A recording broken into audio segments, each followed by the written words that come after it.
Well, hello and welcome back. Yeah. Here we are again. Welcome. If you're joining us for the first time or if you're coming back to listen to these podcasts, thank you for coming. My name is James Foster. And I'm Becky Palmblade, and I'm the clerk on the Pine City School Board. And James? I'm the board chair, and we're here to talk briefly today about some of the things going on in Pine City Public Schools and just talk about the referendum and some of the plans that we have in store for the voters here. We heard your feedback, and we're going to keep it short and sweet and to the point. So Absolutely. 10 minutes, that's all anybody has anymore. No time, so let's get right into it. Why are we here again? Yeah, I mean, what it comes down to is our first referendum, which happened in February, did not pass, failed by 20 votes in question 1. Questions 2 and 3 failed by more than that. So as a board, we felt like we had to come back to the drawing board a little bit and come up with a different, more concise, easily digestible plan. Mm-hmm. So that's what we did. And what we decided as a board, a majority of the board determined that we have to come up with a plan that's one question. Mm-hmm. The multiple questions, I think it was hard for people to understand. It was hard for everybody to kind of grasp what the ultimate goal was because there was a lot going on. And I think there was some confusion even with the survey that went out. Mm-hmm. So the survey was close. We needed that information so that we could, do our due diligence for the community. But then I think that caused some confusion with what was actually in the questions. I mean, you read those questions on the ballot and that's just how they have to be written. Yeah. It's not like a straightforward, hey, it's this and that amount.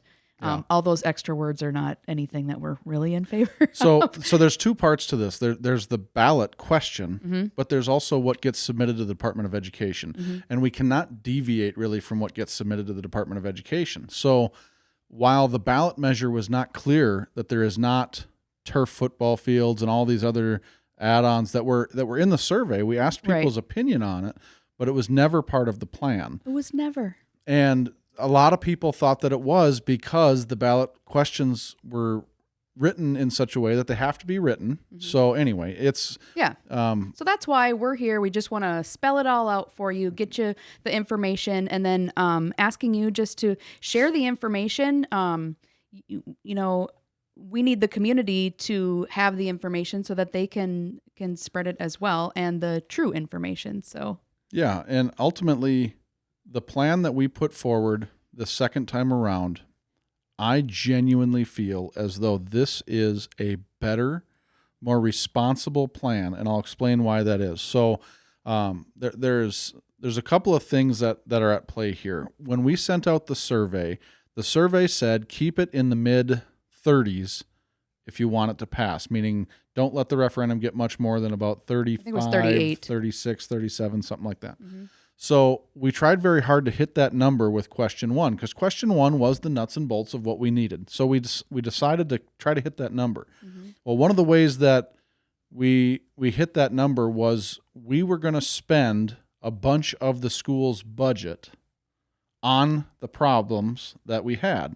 So, and what I mean by that is question 1 was $37.6 million, but the school was also going to spend an additional almost $3 million of budget mm-hmm. that we have available to us that although it would have accomplished question 1, it would have put the district in a significant financial bind in the future. Mm-hmm. So it's important for everyone to understand that question 1 last time was $37.6 million. That's true. But really it was $40.6 because it included spending from other budgets.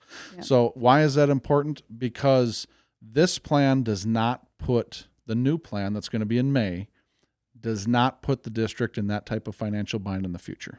So it's all going to referendum, which the advice was it's really a better way of doing things. It's cheaper debt. It's better for the taxpayer long term. It might not feel that way. I know. But it's better for the taxpayer long term. It's better for the district long term.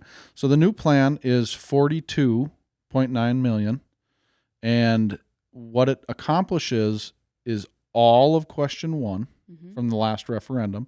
Go ahead. That's the elementary project in its entirety. So that's everything that was in the elementary on the last question mm-hmm. in the last referendum. It's also everything at the ALC. But the ALC is where we're no longer borrowing that not borrowing, but spending that $3 million of budget. So the ALC is now all on the referendum instead of partial referendum, partial spending school budgets from the future. So that's where that funding comes in. It's all of the elementary project, all of the ALC project, and it's about half of the high school project. So the last time the high school project was a lot of LTFM maintenance stuff. It was roofs, it was siding, but it was also a big change to our media center and a big change to our math department and our special ed department. And now the new plan is about half of that. So it no longer changes the math department at all. Math will stay where it's at. Yep, we went back to the drawing board and we listened. We got some feedback not to change some things, but so a compromise, keeping that media center, but taking it, just scaling it back. And even that saved a bunch of money with windows. Saved like $2 million. Yeah. And what it allowed the district to do was create a media center that's appropriately sized for a 21st century school. We're going to have a really nice modern media center that we need, but it's not going to be as nearly as big as it was. It's open, it's accessible, it's right in the middle of the school. It's beautiful with windows that will get that, the kids will get that natural light, and staff. I mean, you talked about it last time. As a high schooler, you go in the dark, you leave in the dark. Yeah, it's terrible. If you're an athlete, you don't see the light of day in the winter, and that's the truth. So, and then the final thing that this new question in May will address is it also addresses the safe and secure entrance at both schools. Yes, which so is one of the most important components of question 1 from the previous referendum attempt was the safe and secure entrances at both school. We want our buildings to be secure, our kids to be safe, and this accomplishes that. And it's a very, very good plan. So that's kind of the nuts and bolts of what the question is. It's a $42.9 million plan. We go to vote in May, but there's so many great things that are included in this plan. If you want to know more about it, we did several episodes the last time. It's a lot of the same stuff, but this plan does not include any of the athletic components, and that was a result of the feedback we got. I mean, question 3 was all athletics, and it failed by like 75%. So the taxpayers spoke pretty loud and clear that, even though I would say there's clearly a need for that kind of thing, it was not supported. So if it's going to fail anyway, why put it on there? So that was ultimately the decision that we made as a board. So you had said earlier, and I completely agree. I think this plan is better. It benefits every single student that goes through from K to after high school. I mean, if you're in the ALC, and so every single learner will benefit from this project. Actually, pre-K. Yeah, because pre-K ECFE through is in there, and they're getting new classrooms, and it's going to be great. And it's a good point because it's pre-K through life, because what it's going to allow us to do is open our schools up to the community. Our Pine City Public Schools, for whatever reason, there's a lot of reasons for it, some good, some not so good, but there's a lot of reasons for it that Pine City is mostly shut off to the community.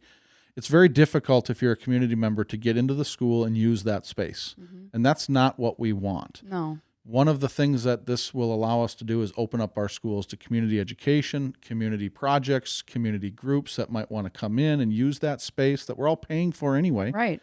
So we're trying very hard to come up with a plan that benefits everybody. The last thing we wanted was to come up with a $36 million plan and have it touch a third of our students. Right. And then, some of that got done. So we're going to come back to you later. Like that was always in the discussion that we never wanted that to happen. Yeah, we don't want to be coming back to the voters every 3 years with our hat in hand saying, hey, now we need this, now we need this, now we need... Remember that $30 million project we did? By the way, we didn't have enough money in there to do our roofs. We didn't really do it right. So, we forgot some stuff. Yeah, so this is very comprehensive, and we're going to give it another shot because this is the responsible plan. And again, I know I've already said it, but it might not feel that way because it is so much money, but it truly is the responsible long-term plan for our district, both in the quality of education we'll deliver and the financial health of the district, which is ultimately the financial health of the taxpayer. Yeah, I